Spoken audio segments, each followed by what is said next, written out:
જે પિતાએ પોતાના દીકરાને જીવનભર બધું આપ્યું હતું, એ જ પિતાએ વર્ષો પછી પોતાના કરોડપતિ દીકરાને જોઈને કહ્યું, માફ કરજો, હું તમને ઓળખતો નથી, પરંતુ આ શબ્દો પાછળનું સાચું કારણ શું હતું?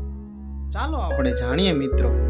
જે દીકરાને પિતાએ વારસામાં કંઈ ન આપ્યું, તેમણે અંતે કરોડોની મિલકત કરતાં પણ મોટું રહસ્ય મેળવ્યું. રાત્રિના લગભગ 11:30 વાગ્યા હતા. શહેરના સૌથી મોટા બિઝનેસ સેન્ટરની છત ઉપર ઉભેલો અર્જુન નીચે ચમકતી લાઈટો જોઈ રહ્યો હતો.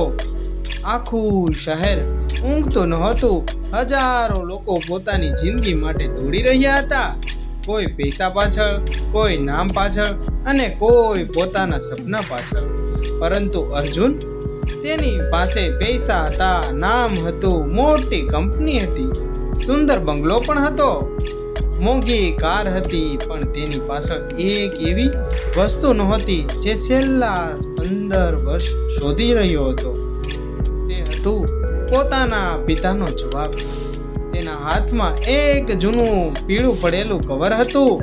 કવર પર માત્ર એટલું જ લખેલું હતું, અર્જુન માટે. પરંતુ આ પત્ર ત્યારે જ ખોલજે જ્યારે તેને લાગે કે તેના પિતાએ તેને ક્યારેય પ્રેમ જ કર્યો ન હતો. અર્જુનને પત્ર ખોલ્યો. પહેલી જ લાઈન વાંચતા તેના હાથ રૂજવા લાગ્યા. બેટા અર્જુન, જો તું આ પત્ર વાંચી રહ્યો છે તો કદાચ તારા મનમાં હજુ પણ એક જ પ્રશ્ન હશે કે મેં તને મારી જિંદગીમાંથી કેમ કાઢી મૂક્યો? અર્જુનની આંખો પત્ર પર અટકી ગઈ. પછીની લાઈન હતી, પરંતુ સત્ય એ છે કે જે દિવસે મેં તને ઘરેથી કાઢ્યો હતો ને, તે દિવસે હું તારો દુશ્મન બન્યો. દુશ્મન નહોતો બન્યો બેટા, હું તને બચાવવાનો પ્રયત્ન કરી રહ્યો હતો. અર્જુનના શરીરમાંથી જાણે લોહી સુકાઈ ગયું હોય, તેનો ચહેરો બદલાઈ ગયો. બચાવવાનો? તે ધીમેથી બોલ્યો. મારાથી? કોની પાસેથી? આ પ્રશ્નનો જવાબ આગામી 5 પાનામાં હતો, અને એ જવાબ અર્જુનની આખી જિંદગી બદલી નાખવાની હતી. પરંતુ આ રહસ્ય સમજવા માટે આપણે 15 વર્ષ પાછળ જવું પડશે. ચાલો મિત્રો, તો આપણે 15 વર્ષ પાછા જઈએ. અને વાર્તા જો તમને ગમે તો વિડીયોને લાઈક, શેર, સબસ્ક્રાઇબ જરૂર કરતા જાજો મિત્રો. ગુજરાતના એક નાનકડા ગામનું નામ હતું રામપુરું. ગામ મોટું નહોતું, પણ એક બાજુ ખેતરો, બીજી બાજુ નદી અને વચ્ચે માટીના રસ્તાઓ. એ જ ગામના અંતે એક નાનું ઘર હતું.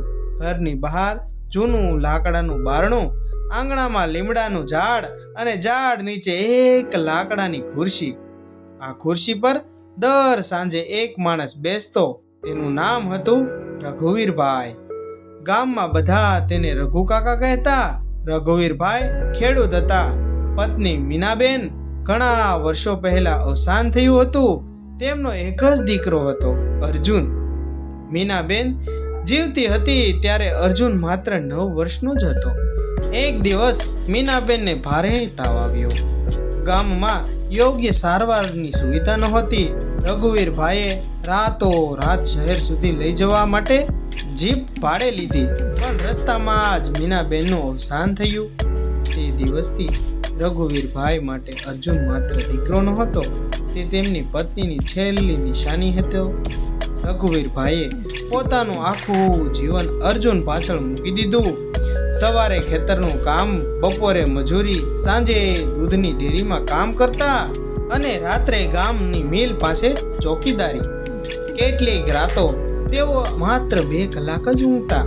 પરંતુ અર્જુનને ક્યારેય ખબર પડવા દીધી નહીં કે તેના પિતા કેટલા થાકી ગયા હોય છે, કેટલા થાકી જતા હોય છે.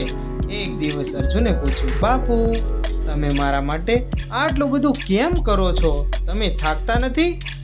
રઘુવીરભાઈ હસ્યા. કારણ કે તું મોટો થઈને કંઈક બનશે. શું બનશે? માણસ? અર્જુન હસ્યો. એ તો હું અત્યારે જ છું પપ્પા. રઘુવીરભાઈએ તેના માથા પર હાથ ફેરવ્યો. ના બેટા, મોટા માણસ બનવા માટે પૈસા નહીં, દિલ મોટું જોઈએ છે. એ વાક્ય અર્જુન ભૂલી ગયો કે દિલ મોટું જોઈએ છે.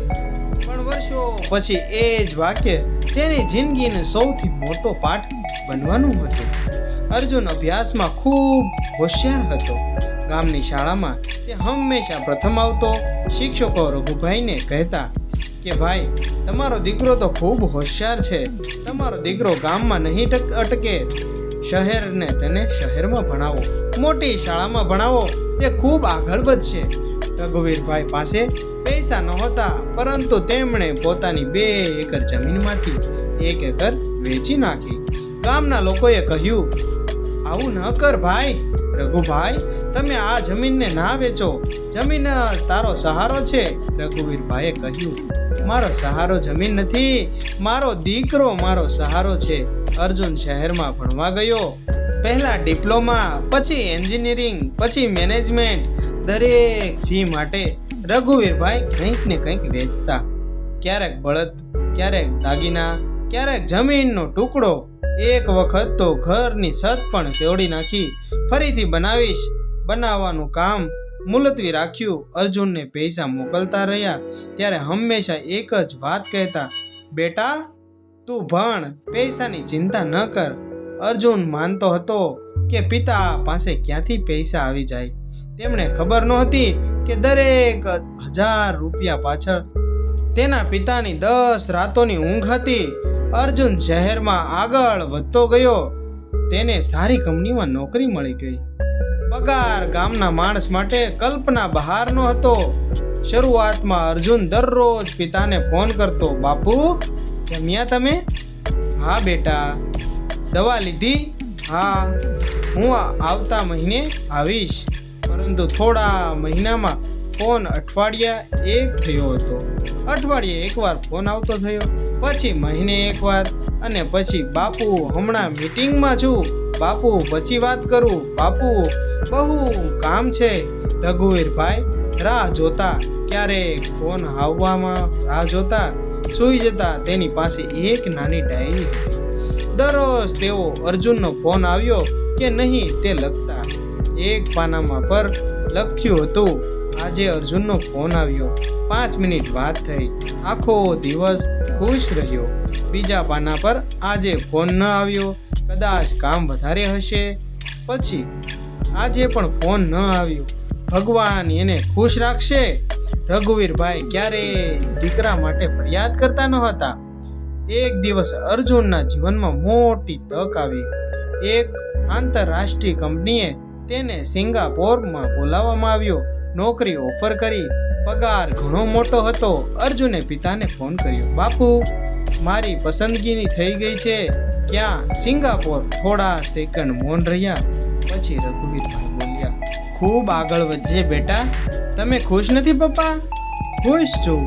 તો અવાજમાં ખુશી કેમ નથી? રઘુવીરભાઈ હસ્યા. માતા હોય તો કદાચ તારી સાથે એરપોર્ટ સુધી આવે. હું તો ગામનો માણસ છું. અર્જુન બોલ્યો, તમે આવશો? હા, મારી ફ્લાઇટ અમદાવાદથી છે. રઘુવીરભાઈએ પહેલી વાર નવો સફેદ કુર્તો ખરીદ્યો.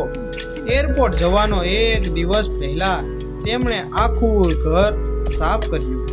પત્નીના ફોટા સામે દીવો કર્યો અને ધીમેથી કહ્યું, મીના, આપણો દીકરો બહુ મોટો થઈ ગયો છે. અમદાવાદ એરપોર્ટ પર અર્જુન અને રઘુવીરભાઈ પહોંચ્યા. અર્જુન ફોનમાં વ્યસ્ત હતો. રઘુવીરભાઈ આસપાસ જોઈ રહ્યા હતા.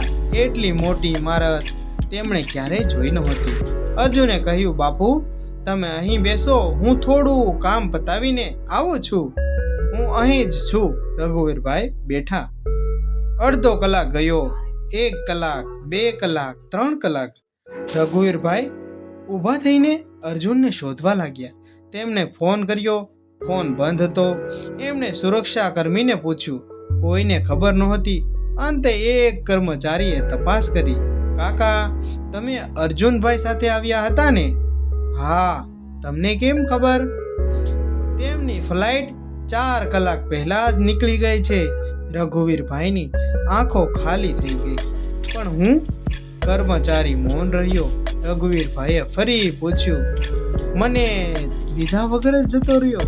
જવાબ નહોતો. તે રાત્રે તેઓ એરપોર્ટની બહાર એક બેન્ચ પર બેઠા રહ્યા. તેમની આંખોમાંથી આંસુ પણ નહોતા. માત્ર એક જ પ્રશ્ન હતો, મેં ક્યાં ભૂલ કરી? મારાથી શું ભૂલ થઈ ગઈ? મારો દીકરો મને આમ એકલા મૂકીને ના જઈ શકે. શું થયું હશે?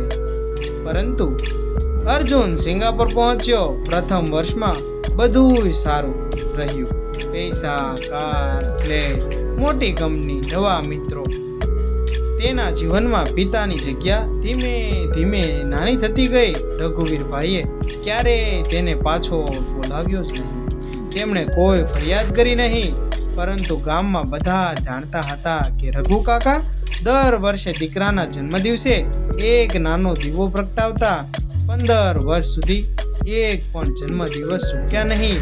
દર વર્ષે તેઓ એક જ વાત કહેતા, ભગવાન, મારા દીકરા જ્યાં હોય ત્યાં ખુશ રહે. સમય બદલાયો. કંપનીમાં મોટું આર્થિક કૌભાંડ થયું.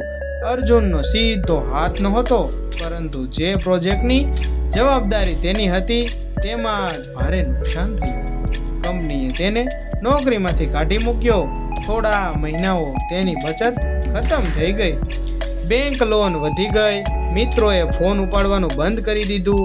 જેઓ રોજ તેની સાથે પાર્ટી કરતા હતા તેઓ ગાયબ થઈ ગયા. અર્જુન પહેલી વાર એકલો પડ્યો. એક રાત્રે તેણે પોતાના જૂનો ફોન ખોલ્યો. તેમાં પિતાનો નંબર હજુ પણ સેવ જ હતો. તેણે ફોન કર્યો. બાપુ. અર્જુને ફોન કર્યો. નંબર બંધ હતો. તે ગામના એક જૂના મિત્રના નંબર મળ્યો અને મિત્રને પછી ફોન કર્યો. મારા પપ્પાને કેમ છે? સામેથી મૌન. બોલને, મિત્ર બોલ્યો. તને ખબર નથી? શું? રઘુ કાકા હવે ગામમાં નથી. તો ક્યાં છે મારા પપ્પા? શહેરમાં. શા માટે શહેરમાં? એ વાત તારે જાણવી હોય તો તારે અહીં આવવું પડે. ભારત પાછું આવવું પડે. અર્જુન ભારત પાછો આવ્યો. ગામ પહોંચ્યો, પણ પિતાનું ઘર બંધ હતું. પાડોશીએ કહ્યું, રઘુ કાકા હવે અહીં રહેતા નથી. તો ક્યાં રહે છે? શહેરમાં. શું કરે છે? પડોશી હસ્યા. તને ખબર નથી? અર્જુન ચૂપ રહ્યો. રઘુ કાકા હવે રાજ્યના મોટા સામાજિક ટ્રસ્ટના સંચાલક છે. શું? એક મોટી કંપનીની માલિકે તેમને પોતાની મિલકતનો વારસદાર બનાવ્યો હતો. અર્જુનને વિશ્વાસ જ ન આવ્યો. તેને થયું, હકીકતમાં મારા પપ્પા કરોડપતિ બની ગયા છે? મારા બાપુ? હા, આજે જે તેમની પાસે કરોડોની સંપત્તિ છે. અર્જુનના મનમાં એક વિચાર આવ્યો, હવે કદાચ બધું સુધરી જશે. અર્જુન શહેર વિશાળ બંગલા સામે ઊભો હતો. મોટા દરવાજા, સુરક્ષા બગીચો, અંદર મોંઘી ગાડીઓ હતી. મારે રઘુવીરભાઈને મળવું છે. તમે કોણ છો? હું તેમનો દીકરો છું. ગાર્ડ થોડું આશ્ચર્યથી જોયું. અર્જુન? હા, હું જ અર્જુન છું. ગાર્ડ અંદર ફોન કરવા ગયો. થોડી વાર પછી પાછો આવ્યો. સાહેબે તમને અંદર બોલાવ્યા છે. અર્જુનના હૃદયના ધબકારા વધી ગયા. તે અંદર ગયો. વિશાળ હોલના અંતે રઘુવીરભાઈ બેઠા હતા. વાળ સફેદ થઈ ગયા હતા. ચહેરા પર ઉંમરની રેખાઓ હતી, પરંતુ આંખો હજુ એવીની એવી જ હતી.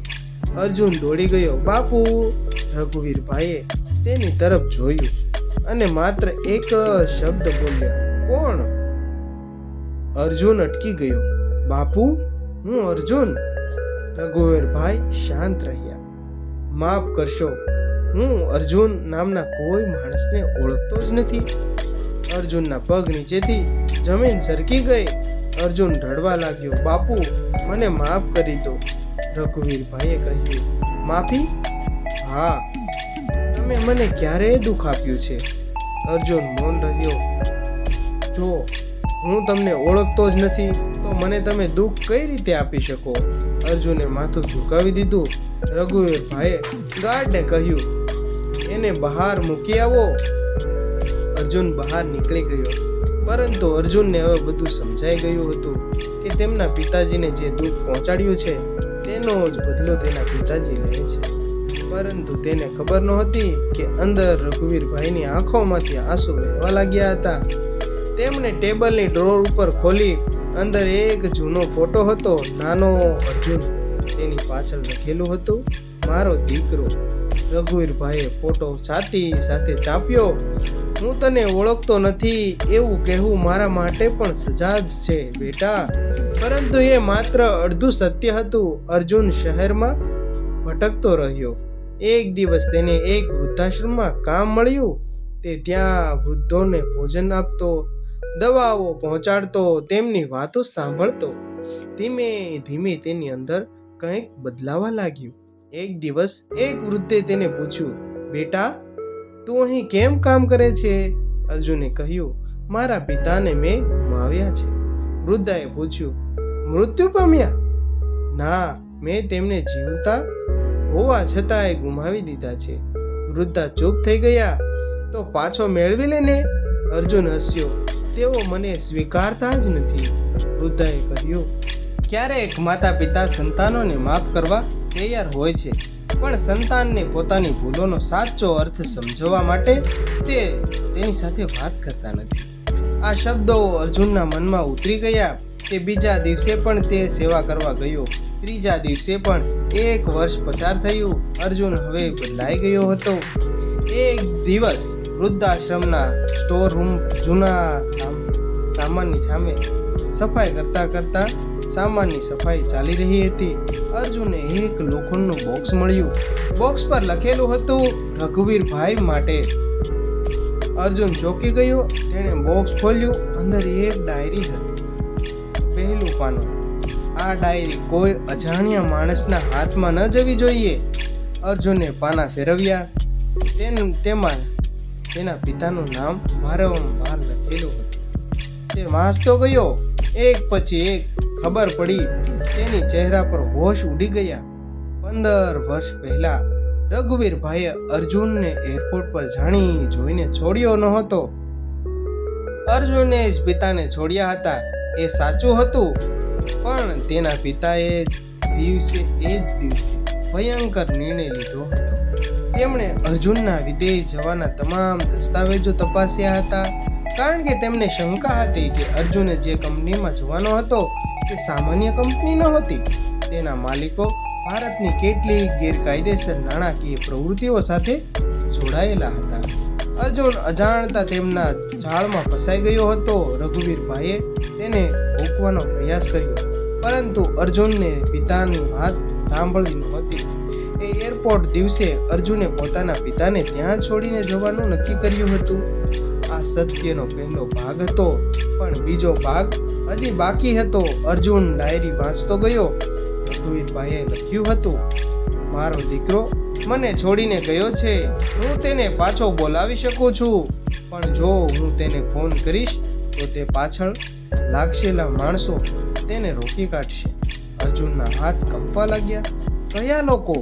આગળ લખેલું હતું, અર્જુનની કંપનીમાં કામ કરતા કેટલાક લોકો અમારા ગામની જમીનની ખરીદીને ગેરકાયદેસર પ્રોજેક્ટ બનાવવા માંગે છે. જો અર્જુન પાછો આવશે તો તેઓ અમારા પરિવારને નુકસાન પહોંચાડી શકે છે. અર્જુનને પહેલી વાર સમજાયું. તેના પિતાએ તેમને ભૂલ્યો ન હતો. તેઓ તેને દૂર રાખીને બચાવી રહ્યા હતા. પરંતુ પછી અર્જુનને ડાયરીમાં એક વધુ નામ મળ્યું, દેવરાજ મહેતા.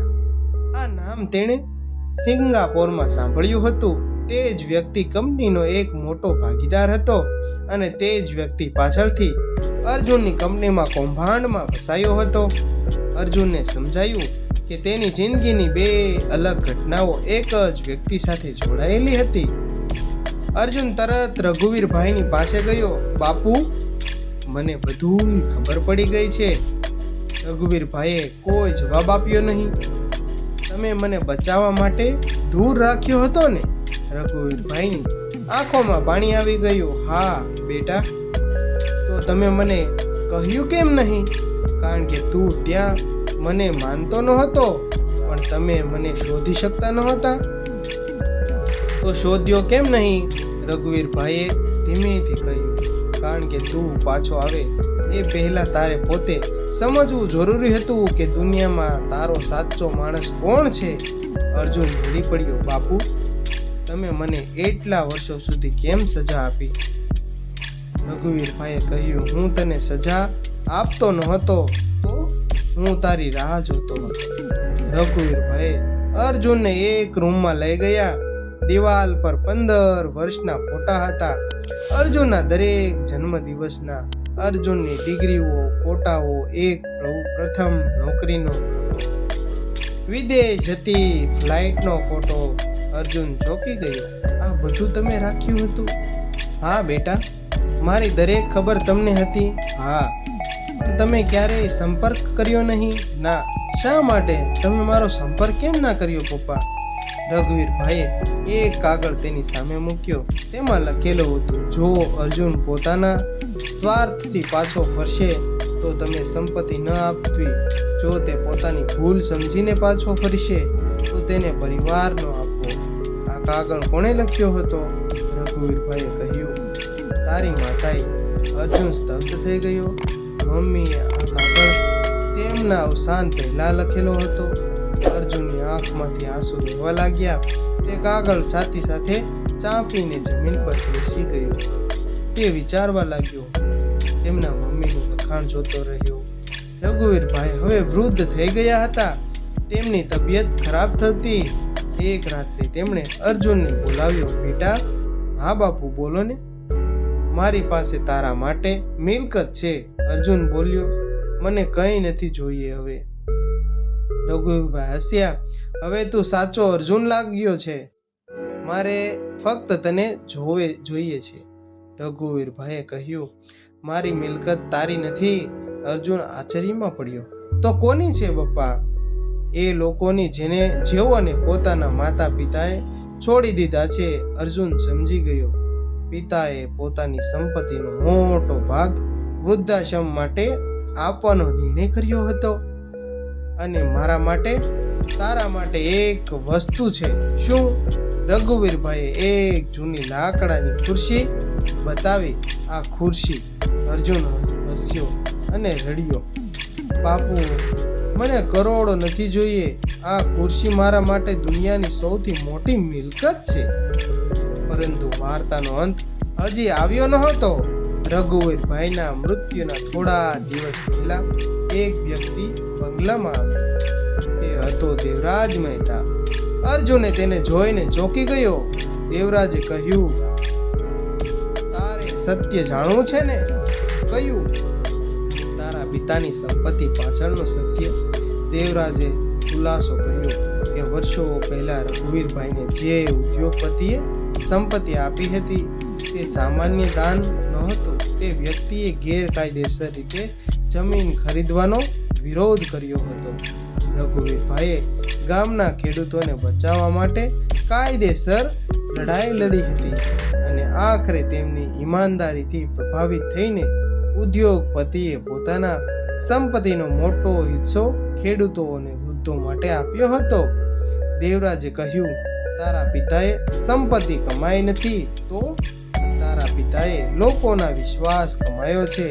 અર્જુનને પહેલી વાર સમજાયું, કરોડપતિ બનવું મોટું બનવું નથી, લોકોના દિલમાં સ્થાન બનાવવું મોટી વાત છે. એક વહેલી સવારે રઘુવીરભાઈએ અર્જુનને બોલાવ્યો. બેટા. હા બાપુ, મને આજે તારી માં બહુ યાદ આવે છે. અર્જુન પિતાનો હાથ પકડીને બેઠો. બાપુ, હું અહીં જ છું. હા, હવે મને કોઈ ચિંતા જ નથી. તમે મને છોડીને નહીં જાઓ બાપુ, મને તમારી ખૂબ જરૂર છે. રઘુવીરભાઈ હળવું હસ્યા. માણસ શરીરથી જાય છે બેટા, પ્રેમથી નહીં. અર્જુન રડવા લાગ્યો. મને એક વાતનો દુઃખ છે. શું? મેં તમારો વિશ્વાસ તોડ્યો. રઘુવીરભાઈએ તેનો હાથ પકડી લીધો. પણ અંતે તું પાછો તો આવ્યો છો ને બેટા. મારા માટે આ બહુ થયું. મોડો આવ્યો, પરંતુ આવ્યો. થોડા સમય પછી રઘુવીરભાઈની આંખો ધીમે ધીમે બંધ થઈ ગઈ. અર્જુન બૂમ પાડી બેઠો. બાપુ! કોઈ જવાબ જ આપ્યો નહીં. તે પિતાના પગ પાસે પડી ગયો. બાળકની જેમ ફૂટી ફૂટીને રડવા લાગ્યો. 15 વર્ષ પછી તેમણે સમજાયું કે માણસ દુનિયામાં બધું પાછું મેળવી શકે છે, પણ સમય નહીં. રઘુવીરભાઈના અંતિમ વિદાય હજારો લોકો આવ્યા. ગામના ખેડૂત, વૃદ્ધાશ્રમના વૃદ્ધો, ગરીબ બાળકો, મજૂરો, ઉદ્યોગપતિઓ અને લોકો પણ જેઓ ક્યારેય તેમને મદદથી જીવનમાં ઊભા થયા હતા. અર્જુન મંચ પર ઊભો થયો. તેના હાથમાં પિતાની જૂની ડાયરી હતી. તે બોલ્યો, મારા પિતાએ મને પૈસા વારસામાં આપ્યા નથી. લોકો શાંત થઈ ગયા. તેમણે મને એવી વસ્તુ આપી છે જે કરોડો રૂપિયા પણ મોટી છે. થોડા વિરામ પછી તેમણે મને સમજાવ્યું કે માતા પિતાની કિંમત તેની પાસે રહેલી મિલકતથી વધારે છે. તેમની કિંમત તેમના પ્રેમથી થાય છે. હું એક વખત મારા પિતાને છોડીને ગયો હતો. આજે હું મારી આખી જિંદગી એવા વૃદ્ધોને અર્પણ કરવા માંગુ છું જેમને તેમના સંતાનોએ છોડી દીધેલા છે. તે દિવસે અર્જુને એક ટ્રસ્ટ શરૂ કર્યો, રઘુવીર મીના પરિવાર સેવા ટ્રસ્ટ. દેશના અલગ અલગ શહેરોમાં વૃદ્ધો માટે આશ્રમ શરૂ થયા, પરંતુ દરેક આશ્રમમાં પ્રવેશ દ્વાર પર એક જ વાક્ય લખવામાં આવ્યું, અહીં કોઈ વૃદ્ધને ક્યારેય એવું નહીં લાગે કે એકલો છે. રઘુવીરભાઈના અવસાનના 6 મહિના પછી અર્જુનને એક કવર મળ્યું. કવર પર લખેલું હતું, આ પત્ર અર્જુનને ત્યારે આપવો જ્યારે તે પોતાના પિતા સાચા અર્થમાં સમજી જાય. અર્જુને પત્ર ખોલ્યો. એમાં લખેલું હતું, બેટા, જો તું વાંચી રહ્યો છે તો કદાચ હું તારી પાસે નથી, પરંતુ એક વાત યાદ રાખજે, જે દિવસે તું મને એરપોર્ટ પર છોડીને ગયો હતો ને, એ જ દિવસે મારું હૃદય તૂટી ગયું હતું. પણ એ દિવસે મેં તને મારા દિલમાંથી કાઢ્યો ન હતો. મેં ફક્ત તારા માટે મારા દરવાજા બંધ કર્યા હતા, કારણ કે હું ઈચ્છતો હતો કે તું એક દિવસ સમજશે. પિતાની સંપત્તિ માંગવી સહેલી છે, પિતાનું દુઃખ સમજવું મુશ્કેલ છે. તું પાછો આવ્યો ત્યારે મેં કહ્યું હતું કે હું તને ઓળખતો નથી. સત્ય એ છે કે હું તને એક ક્ષણ માટે પણ ભૂલ્યો નહોતો. હું ફક્ત એ જાણવા માંગતો હતો કે તું મને મારી સંપત્તિ માટે શોધે છે કે મારા પ્રેમ માટે. અને જ્યારે મેં તને વૃદ્ધાશ્રમના બીજાના માતા પિતાની સેવા કરવા જોયો ત્યારે મને સમજાયું, મારો દીકરો પાછો આવી ગયો છે. બેટા, મારી મિલકત તારા માટે નહીં હોય તો પણ ચાલશે, પણ મારું એક સ્વપ્ન જીવવું રાખજે. કોઈ વૃદ્ધ પિતાને એરપોર્ટ પર પોતાના દીકરાની રાહ ન જુએ. કોઈ માતા બાણું જોઈને આખી રાત ન બેસે. કોઈ સંતાનને પોતાના માતા પિતાની કિંમત સમજવા માટે તેમને ગુમાવવા ન પડે. જો તું આ કરી શકીશ, હું સમજીશ કે મેં તને સાચે જ મોટો માણસ બનાવ્યો છે. અર્જુન પત્ર વાંચીને લાંબા સમય સુધી રડતો રહ્યો.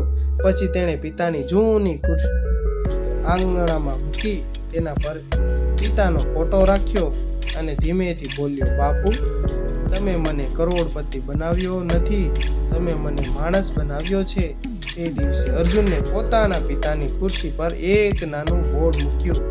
આ ખુરશી પર એ જ બેસશે જે યાદ રહે કે દુનિયામાં સૌથી મોટું પદ સારો દીકરો છે. જીવનમાં પૈસા આવશે, મોટા બંગલા આવશે, મોંઘી ગાડીઓ આવશે, વિદેશની નોકરી આવશે, લોકો તમારી સફળતાની વાત કરશે, પરંતુ એક દિવસ જ્યારે તમે પાછા ફરીને જોશો ત્યારે સમજાશે કે તમારી સફળતાની શરૂઆત ક્યાંથી થઈ હતી.